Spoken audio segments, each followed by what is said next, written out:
વડોદરાની વિશ્વવિખ્યાત મહારાજા સયાજીરાવ યુનિવર્સિટી હંમેશા વિવાદોમાં રહી છે અને તેને જ લઈને ચર્ચાઓમાં રહી છે. આજે વાત કરી રહી છું એમએસ યુનિવર્સિટીમાં જે સિક્યુરિટી એજન્સીઝ છે તેની બેદરકારી સામે આવી છે.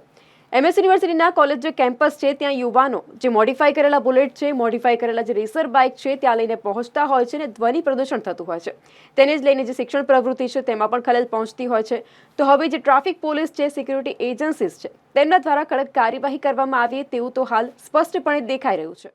એમએસ યુનિવર્સિટીની વિવિધ ફેકલ્ટીઓમાં જેમાં ખાસ કરીને કોમર્સ ફેકલ્ટી મેઇન બિલ્ડિંગ ખાતે કેટલાક યુવાનો કોલેજ કેમ્પસમાં રોલા પાડવા માટે પોતાના મોડિફાઈડ બુલેટ અને રેસર બાઇકોની કાન ફાડી નાખે તેવી સાયલેન્સરની રેસ વધારી તોપ ફૂટતી હોય આ પ્રકારના ફટાકડા ફોડી રહ્યા છે. જોકે આ બાબત સીધી ટ્રાફિક પોલીસને લાગતી વળગતી હોવા છતાં પણ ટ્રાફિક પોલીસ પણ મૌન બેઠી હોય તેવું લાગી રહ્યું છે.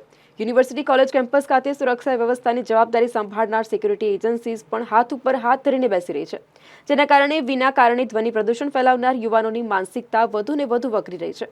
કોલેજ કેમ્પસમાં કાન ફાટી જાય તેવા સાયલેન્સરના અવાજો અને તોપ ફૂટતી હોય તેવા ફટાકડા જેવા ધડાકા કરી કેટલાક યુવાનો કોલેજ કેમ્પસમાં પોતાનો વટ દર્શાવી રહ્યા છે.